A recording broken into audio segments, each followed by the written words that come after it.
All right, welcome to another episode of Connecting Politic. We're here with a special guest. Please introduce yourself, tell us your name, where you're currently located, and your favorite snack. Favorite snack. Okay. I am Imani Joy Samuels. I live in Washington, D.C., Southeast. And my favorite snack, probably say it's a tie between bananas and cashews. Uh, any, so when you say bananas, you mean just like the regular fruit, not dried or made any kind of The special? regular banana. Okay. And Yeah. then for cashews, is it salted, roasted, any special raw? Um, Plain salted, sometimes honey roasted. Okay. Um, Any special brand? I don't know brands because I don't shop, but They just appear to they just appear. Yeah. nice, nice. All right. What's your fondest memory from childhood? I was actually having some similar conversations about this yesterday. I have my best friend from when I was my youngest daughter's age. So Noir is 5. She is deceased now, but I just remember it was 3 of us and we all went to the same preschool, I suppose. And we would rotate kind of these play dates in each other's homes. And it was like a magical time. I don't even know how long we knew each other, but all I remember was adorning the porch that my friend Kara had. It was like a wraparound porch in her house and just playing with the abundance of toys that she had. She was an only child. And then our other friend Elena kind of being in the mix with us, and the 3 of us, just spending massive amounts of time together, whether we were sick with the chicken pox or just trying to get a break from our parents, I guess. I didn't even realize why they were doing that at the time, but that rotation really shed some fond memories for me growing up. Nice, nice. How do you think your childhood helped groom you into the person you are today?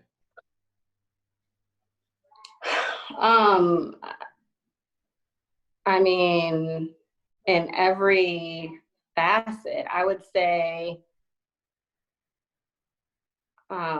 growing up in the church obviously had a huge influence on me. I lived in a Jewish neighborhood in the south side of Charlotte. So it was kind of a neighborhood that was far away from Black neighborhoods, whether, it was lower income, higher income, wherever, which is not on any Black side of town. And so I think that experience itself, just the neighborhood, helped a ton. I think I'm very open-minded and inclusive because of my membership at the JCC when I was younger, and swimming there, and hanging around with friends back in the neighborhood. But then there was kind of this dichotomy, because then every Sunday I would go to church and there was nothing but Black people. And it was really, I grew up Presbyterian, which is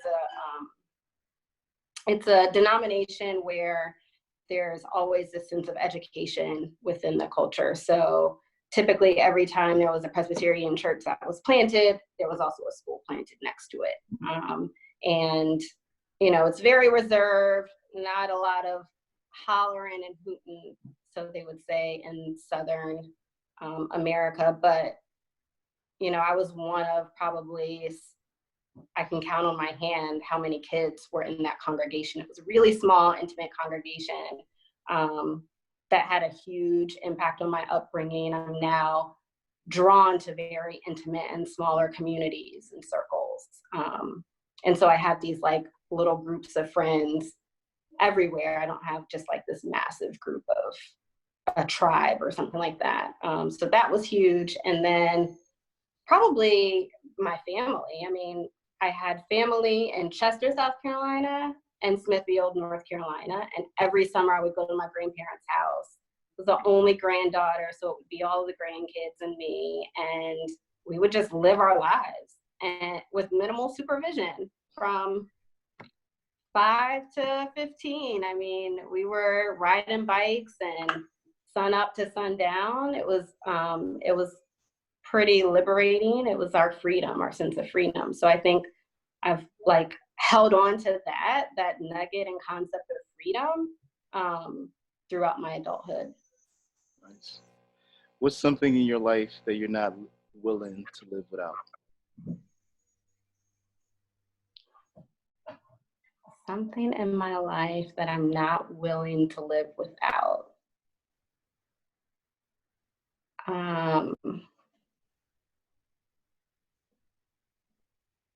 Whew, that's loaded.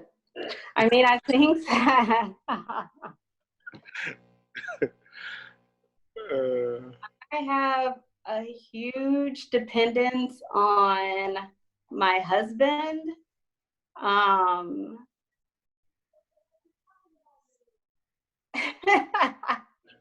And I have, I mean, I think there's also, he has been a really great influence on me. He's the one who I think discovered kind of who we were together. And so he's just shed a lot of perspective with me. And the idea of like embracing nature and embracing your body healing itself and embracing kind of this natural mindset is something that I probably can't live without him. And that like I can't imagine myself without being able to see sunlight every day, or being able to breathe like air and feel wind on my body, or you know, see a tree. Like I just can't imagine life without nature and him. Nice.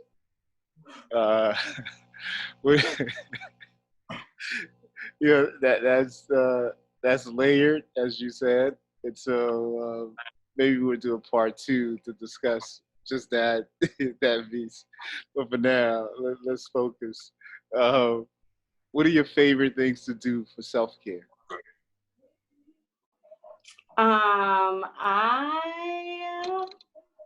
For self-care, I'd say long showers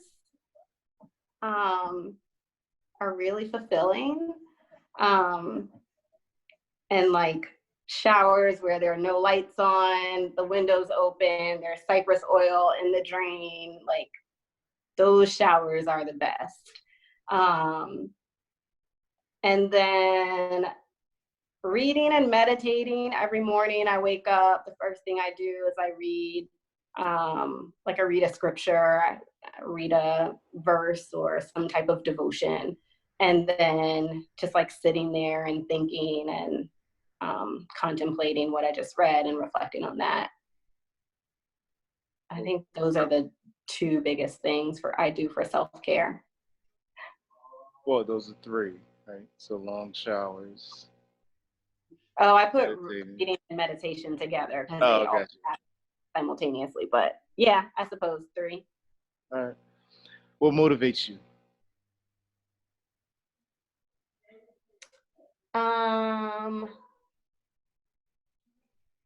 What motivates me? I mean, I can tell you what doesn't motivate me. So yeah, let's invert. Maybe we could get there by inverting. Process Doesn't motivate you. So typically like money doesn't really motivate me. Status doesn't really motivate me. I would say social connectedness is a motivator, like just being around people, being around good people, and inspiring people who are very provocative and stimulate the mind. That's actually a huge motivator. I think peace is also a motivator, which is probably why I choose to read and meditate daily and in the morning versus any other time of day, because it just sets the tone for everything. Like, it not only sets the tone for the day, but it sets the tone for my approach to parenting. It sets the tone for reaction to family or neighbors or strangers. I think there's like this hidden activist, social activist, like deep down inside, where I value just peacemaking and reconciliation. Nice. What do you do in your professional life, and how did you get there?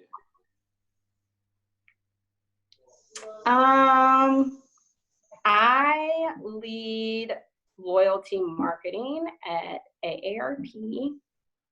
And, you know, I wanted to be in advertising marketing since the third grade. When I read about Walt Disney, I was so fascinated by animation and him just bringing fantasy to life. And so I knew that's what I wanted to do. I think that then transformed into like high school. I did a senior thesis on advertising, and then I got my degree in advertising, and that wasn't as fulfilling because I kept saying, like, why am I selling this stuff on behalf of these big brands to my community who's suffering from these brands? Like, I would sell Tresemme or General Mills and create campaigns for things like Hamburger Helper, and I'm like, this isn't helping anybody. So I think that was kind of a defining moment where I was Some like, people love their hamburger helpers, though. I know, trust me, I know. All those preservatives, you can't get rid of it. We did so many like consumer labs, focus groups, and off the charts. Off that little white hand was off the chart, man. But I feel like, and that was, I always thought I was going to be in New York, but the assignment that I was given was in Minneapolis. So when all of my friends who graduated from Howard, HU, went and were select, all of my advertising friends, they were selected to go like do their advertising apprenticeships in New York, I was like shipped off to Minneapolis, like, what in the heck? And then that's how General Mills became one of my clients. But I felt like quickly I learned that wasn't what I was into. So I made my way back to DC. I had a boyfriend at the time and he was here. And so I was like, let me go back there and see what I can do, and ended up at grad school for public communication, which was great because then I could really apply the same skills to a different industry or different vertical.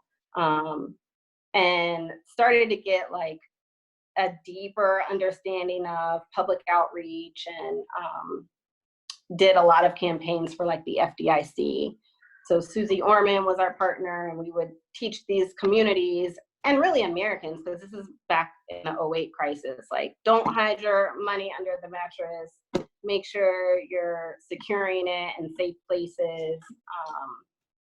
And that was great. But then I was like, oh, I'm missing this creative side. These campaigns aren't as sexy as what I had expected to do coming out of undergrad.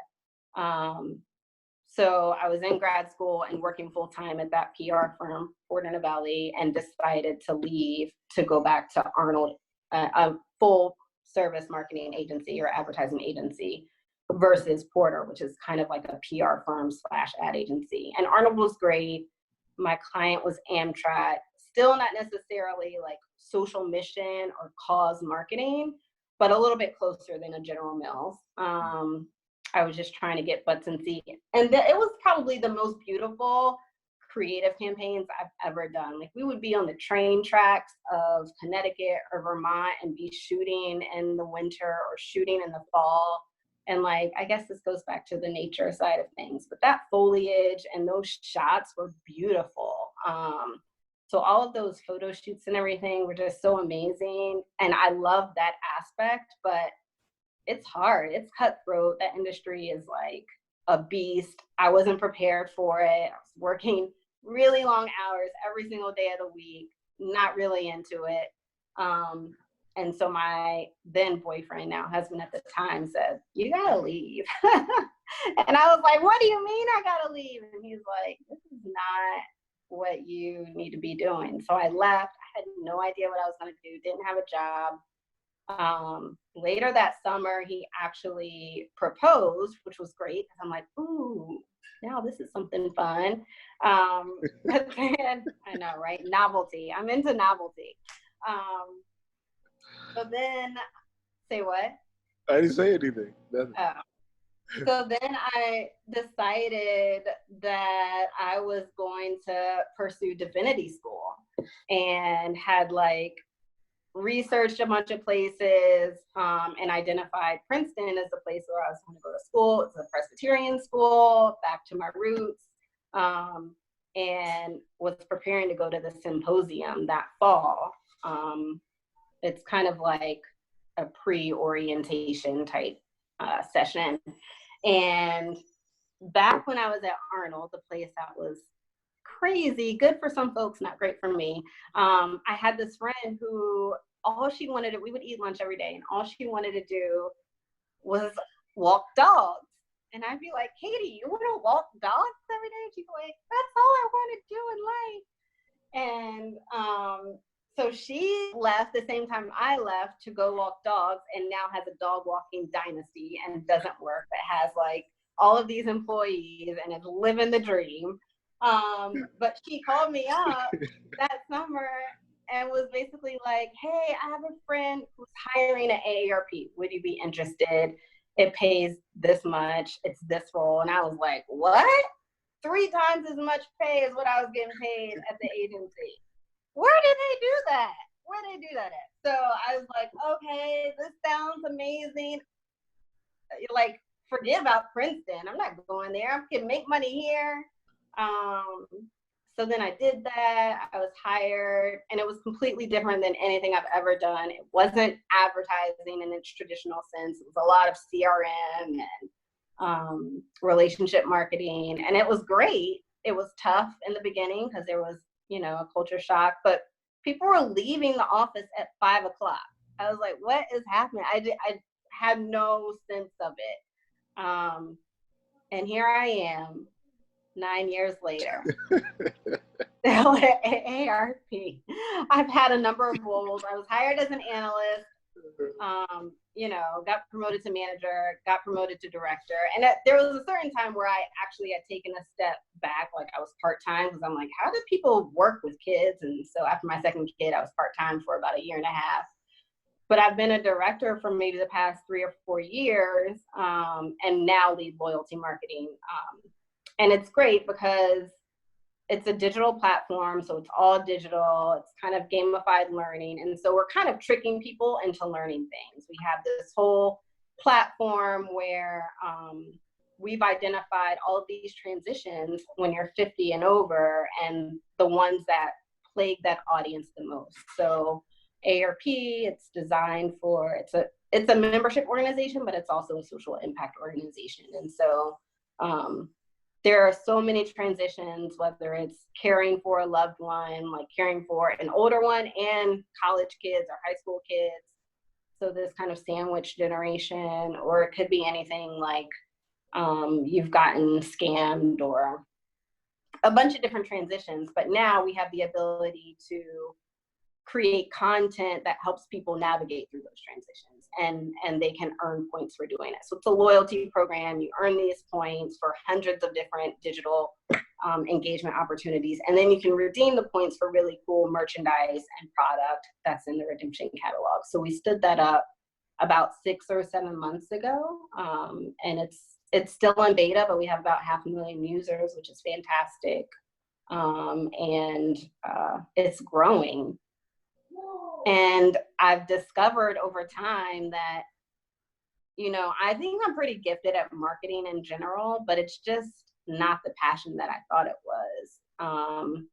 So in preparation for the launch, there was a lot that happened. It went back to those like working nonstop all day long. And so I had to incorporate like intentional prayer meditation in my daily routine. And so that happened probably 9 to 12 months ago. And throughout that process, I discovered people need to rest. It's like a concept that is so counter to our culture. And there's so much clarity that comes when you just rest.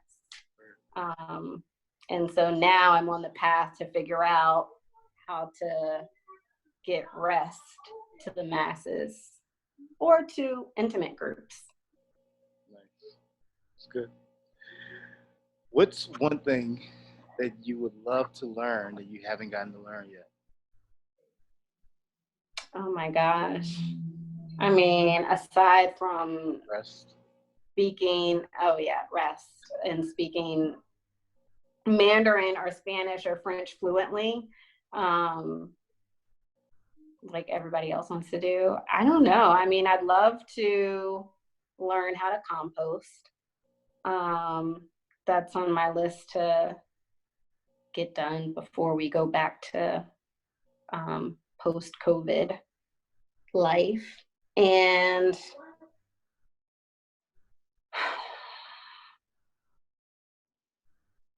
I'm actually in the process of exploring PhD programs to hone this idea of rest and kind of spiritual healing versus health only healing. And so that's something that I'd really like to master and share. Oh, so I was right when I said rest. Yeah. Mm-hmm. Can you think of any advice that you would give your younger self? Yeah, I could think of a ton of things I would give myself advice on. Here, let's hear it. I mean, I think just this whole courage, confidence piece, like it's important to hone that early and practice it often, because otherwise it's so easy to talk myself out of things.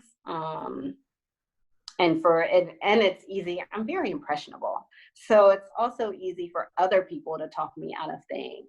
So that's probably the biggest piece of advice I'd give myself. Like, don't worry about being a people pleaser. You know, the best folks that I admire weren't people pleasers. In fact, they kind of seldom followed the rules. So it's okay. Okay, so throughout your years, what's the best advice you received?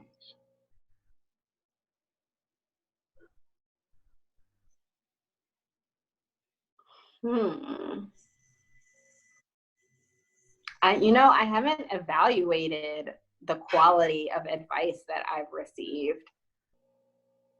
I do know how many times people have told me the same thing, whether it was my grandfather or my father.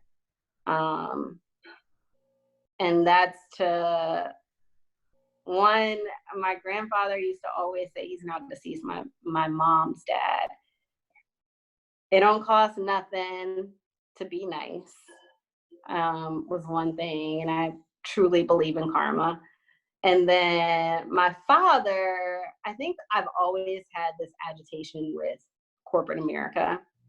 We like have this love-hate relationship, a lot of beef brewed over time. But he is in HR. He was in HR before he retired. And so he would always say, like, it's only temporary. Like, you're going to get through this. It's just a temporary station in life. Like, it's okay. And so it's great because he just brought this like lightheartedness and brevity to every meltdown and breakdown and crisis that I've had over the last probably 15, 16 years. That's good. Good advice. What has been the toughest thing you've had to tackle, and what helped you get through it? Say that again? What's been the toughest thing that you've had to tackle, and what helped you get through it?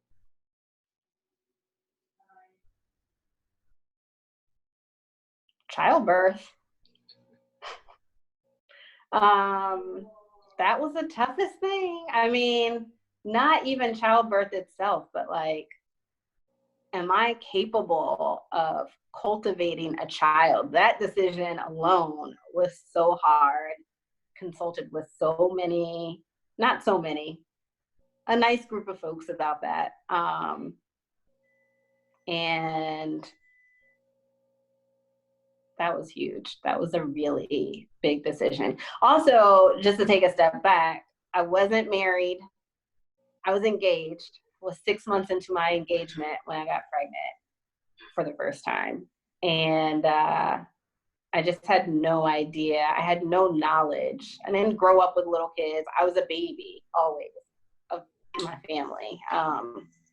So understanding like if I was smart enough to do that, to bring a child into the world and strong enough to do that, it's been a really big thing. I talked to my god sister about it because she is great and she's so amazing, and she gave me some great advice at the time, which was, you better have that baby and it's gonna be okay.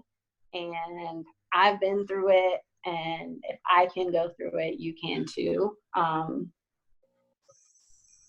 So that gave me a lot of confidence. It also helped that, again, my husband is this very perspective kind of human who is not fazed by much. And so his nonchalant attitude kind of, you know, spread into my heart and my mind.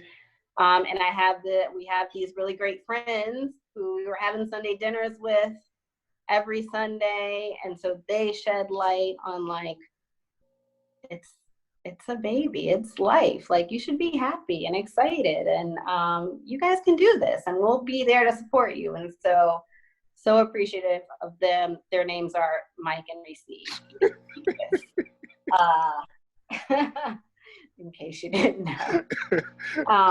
So it was great. But then childbirth itself, I mean, you've been there, right? Like, Yes.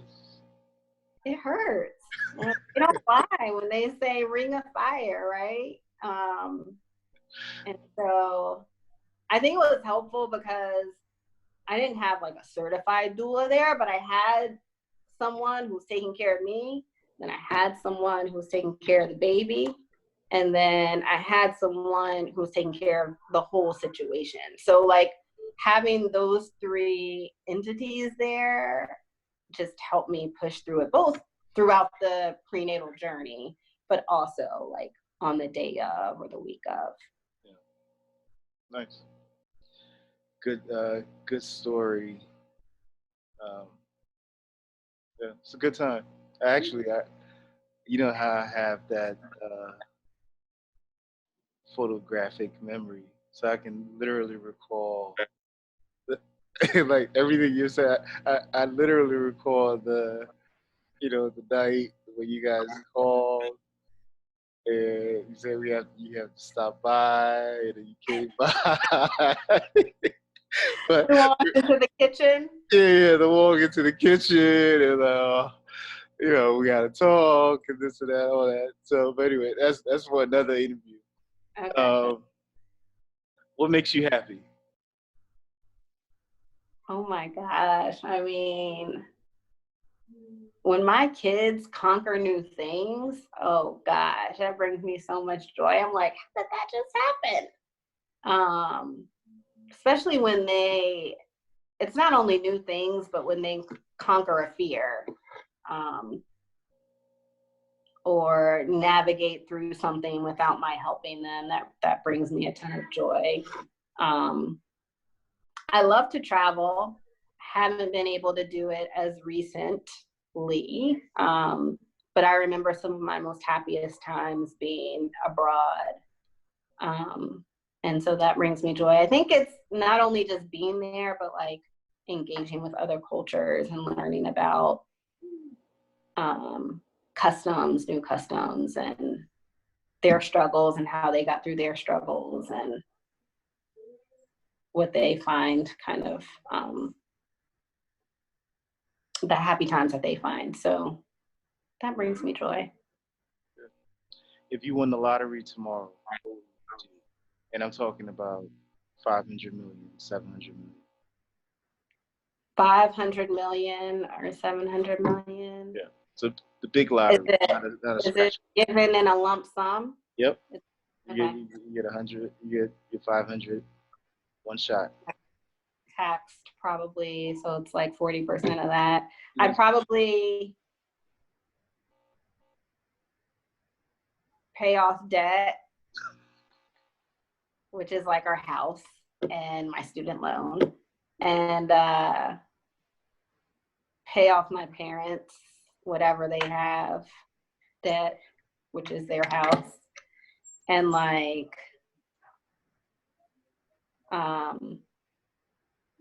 carve, I don't know how much out, but a percentage out to fuel my passion, and seed that, and carve some out to set my girls up properly, house, their seed money, their wedding, and I think the rest I would use to like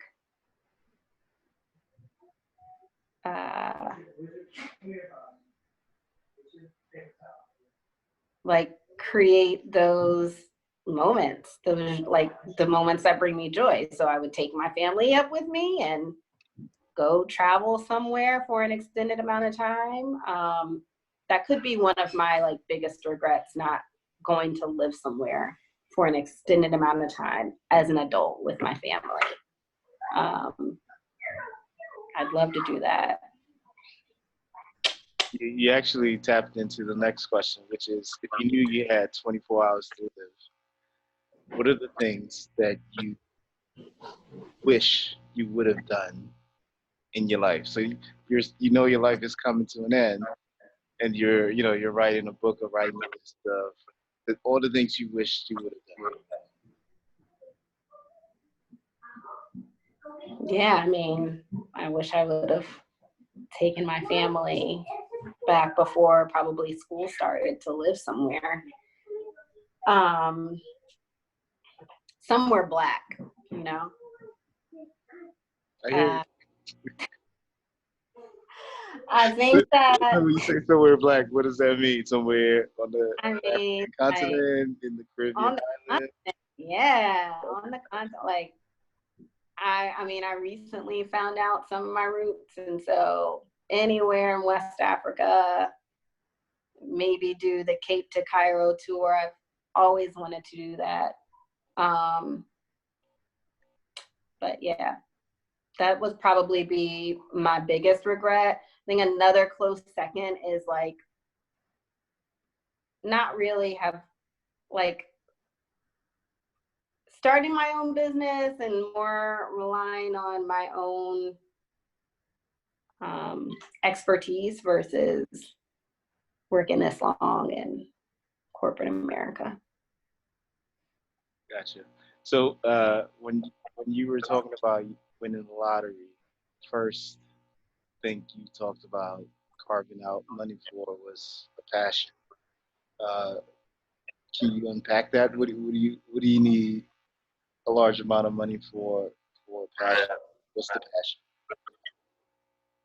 Yeah, so like spreading the concept of rest is the passion, and I've always dreamed of having this bed and breakfast, and then having the revelation around like this ministry, so to speak, they converged. And so having a bed and breakfast, I can pay off on that and fulfill it. It's almost like a disguised bed and breakfast where folks can retreat and rediscover who they are and whose they are and all of that. I think that requires capital because it's just property itself. But also enough to sustain us and I'm trying to figure out, I don't know what the right business model is for it. Is it by donations? Because I feel like everyone deserves it.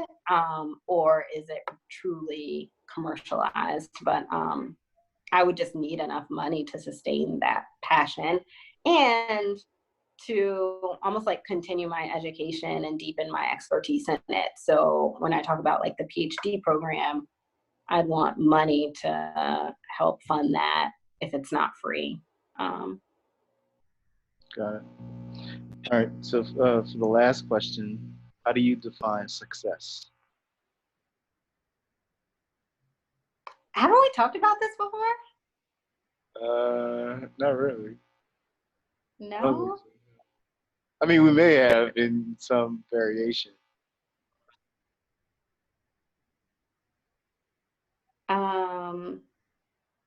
But here's your opportunity to have it immortalized. Your Oh definition. goodness. How do you define success?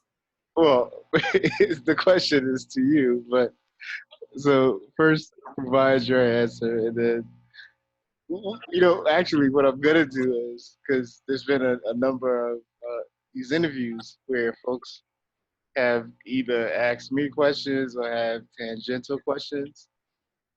So maybe at the 100, the 100th episode will be where someone come and ask me, a bunch of questions that folks would like to ask me, and so that I can provide mine.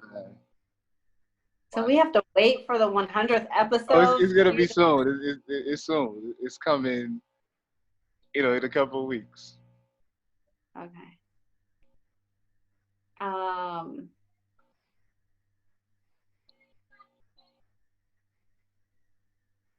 I think that success. So it's one thing. So we have like this family mantra, which is joint. So it's neither 100% Phil or 100% Imani, but it's like enjoy life and spread love. Like that's our mantra. And so everything that we do, particularly the money that we spend, is to fuel that. So as long as we're doing that, we're honest with one another, I think that's how we would define success, or how I would define success. Enjoy life and spread love. And that can be as simple as, are you still there? Yeah, I'm listening. Okay. That can be as simple as. I didn't want to interrupt your profound definition.